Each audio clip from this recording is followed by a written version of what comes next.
ये है कि छपरा के लिए नियम क्यों बदल रहे हैं, गोपालगंज के लिए अलग नियम, छपरा के लिए अलग नियम और नालंदा के लिए अलग नियम। यही तो दोषारोपण लगा। 100 से अधिक लोग मरे हैं। आधिकारिक सूचना आज 75 से ऊपर की हो गई। 100 से अधिक लोग इस जहरीली शराब से मरे हैं। जब 16 में घटना घटी गोपालगंज में, तो वहां 4-4 लाख मुआवजा देने का काम किया गया था पीड़ितों को। बिहार के छपरा में जहरीली शराब से 70 से ज़्यादा लोगों की मौत हुई है, सरकारी आंकड़े की अगर हम बात करें तो।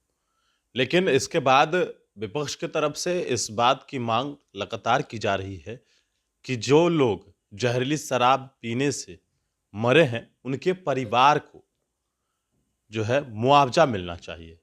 नीतीश कुमार इस बात से साफ तौर पर इनकार कर चुके हैं कि हम मुआवजा नहीं देंगे।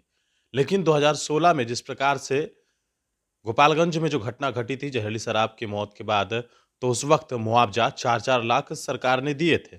लेकिन अब भारतीय जनता पार्टी इस बात की मांग लगातार कर रही है। बात करते हैं, जीवेश मिश्रा हैं हमारे साथ, बिहार सरकार के पूर्व मंत्री और भाजपा के विधायक हैं। आप लोग लगातार मांग कर रहे हैं, लेकिन नीतीश कुमार कह रहे हैं कि हम मुआवजा नहीं देंगे। देखिए, माननीय मुख्यमंत्री जी उस दिन सदन में आग बबूला इसी बात को लेकर हो गए। उनको केवल ये पर्चा एक दिखाया गया जिस पर लिखा था जहरीली शराब कांड के पीड़ितों को मुआवजा दो। ये देखते ही वो आपे से बाहर हो गए, भड़क गए। उनकी यादाश्त खत्म हो रही है। उनका एज अब 70 के ऊपर चला गया। उनको यादाश्त गायब होने की बीमारी हो गई है। जब 16 में घटना घटी गोपालगंज में, तो वहाँ 4-4 लाख मुआवजा देने का काम किया गया था पीड़ितों को। गोपालगंज से डिप्टी सीएम आते थे, उस समय के इनके वर्तमान डिप्टी सीएम थे। वहाँ मुआवजा देने का काम 4-4 लाख रुपया किया गया। तो जब 16 में एक ही घटना से मरे हुए लोगों को आप मुआवजा दे सकते हैं, और समान घटना से मरे हुए लोग केवल जिला बदल गया, गोपालगंज के बदले छपरा हो गया, तो छपरा के लोगों ने क्या गुनाह ऐसा किया?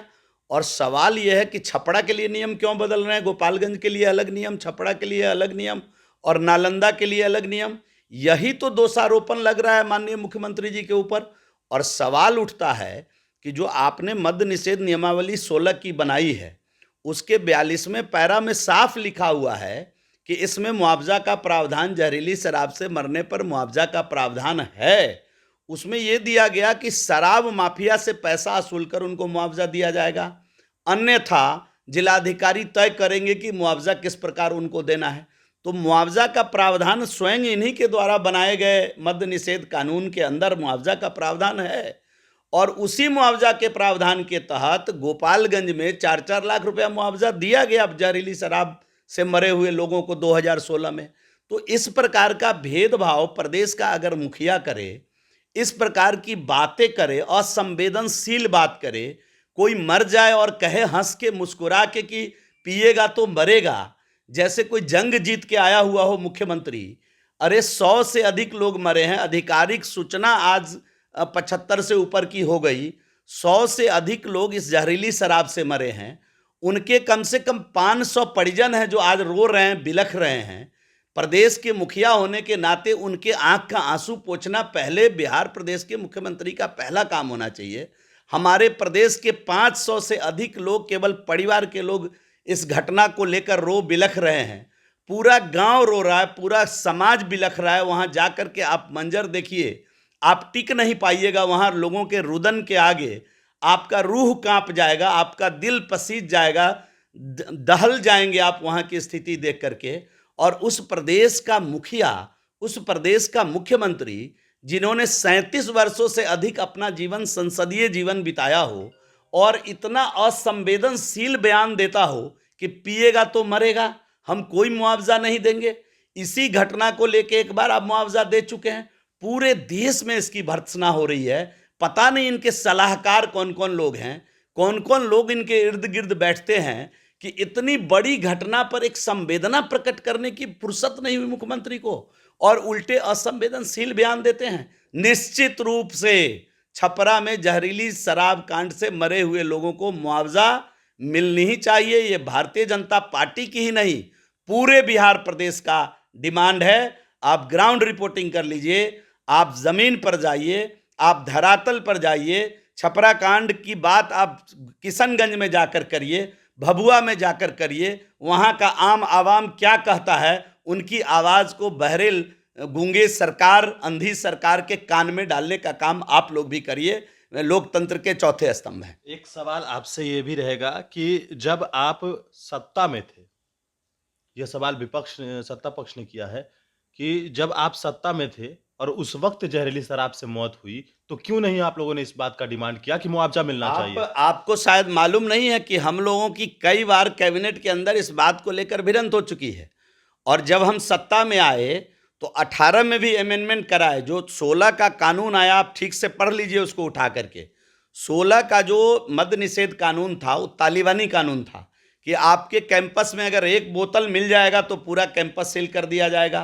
कोई रेंटर कहीं से एक बोतल ले आए तो पूरा मकान की जब्ती हो जाएगी।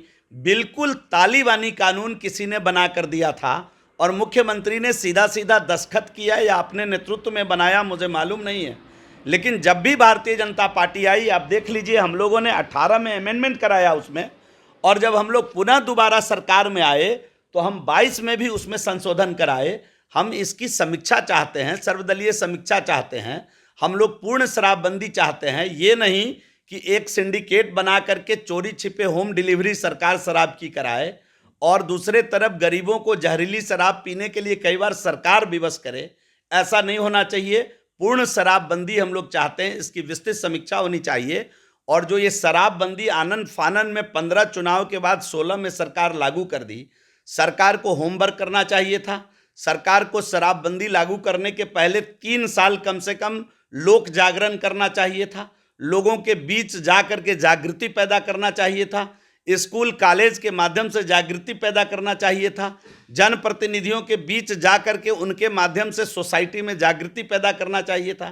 3 वर्ष जागृति पैदा करने के बाद इस रूल को अगर सरकार लाती तो मैं चुनौती देकर कहता हूं कि बिहार की आम आवाम जनता ही इस शराबबंदी को पूर्ण सफल बना देती। क्या लगता है कि अब शराबबंदी पर सोचने की जरूरत है बिहार में? अब ये शराब में, मैंने कहा ना कि भारतीय जनता पार्टी पूर्ण शराबबंदी के पक्ष में है। हम लोग विपक्ष में होते हुए भी सरकार के इस कदम का स्वागत किए थे। भारतीय जनता पार्टी देश के लोकतंत्र में हमेशा सकारात्मक कदम उठाती है, चाहे सत्ता में रहे या विपक्ष में रहे। हमारे लिए राष्ट्र प्रथम है, इस भाव के साथ हम लोग राजनीति में आए हैं और राजनीति करते हैं। तो जो अच्छे कदम होते हैं सरकार के, और हम विपक्ष में भी होते हैं, तो हम उसकी सराहना करते हैं, सरकार के साथ रहते हैं। हम पूर्ण शराबबंदी के पक्ष में हैं। हम कोई सिंडिकेट बना करके होम डिलीवरी सरकार कराए, दुकानें बंद कर दे शराब की और होम डिलीवरी कराए सरकार, और 25,000 करोड़ का नाजायज व्यापार खड़ा करे अपने कुछ चहेते लोगों के लिए, भारतीय जनता पार्टी इसके विरोध में है। आपके नेता प्रतिपक्ष पर अभी आरोप लगाया गया। नेता प्रतिपक्ष ने उसका जोरदार जवाब दिया है कि जो पकड़े गए हैं उनके गाड़ी के आगे तीर का निशान लगा हुआ है, और तीर किसका निशान है इसकी जरा समीक्षा हो जाए और ठीक से उसको खंगाल दे। नेता प्रतिपक्ष तो कह ही रहे हैं सीबीआई से उसकी जांच हो जाए कि वो व्यक्ति कौन है, किसके इशारे पर काम कर रहा है, किसके कहने से शराब लाता है, किसको किसको पहुंचाता है, और कौन कौन मिलकर पीता है। दूध का दूध, पानी का पानी हो जाएगा। चलिए, बिल्कुल। तो हमारे साथ बिहार सरकार के पूर्व मंत्री जीवेश मिश्रा थे। इन्होंने स्पष्ट रूप से कहा है कि 2016 में जब मुआवजा जहरीली शराब से मौत वाले को मिला, उनके परिवार को, तो छपरा वाले को क्यों नहीं? गोपालगंज और छपरा में भेदभाव क्यों? अब देखते हैं कि आगे सरकार क्या कुछ फैसला लेती है। वरिष्ठ नेशन के साथ नमस्कार।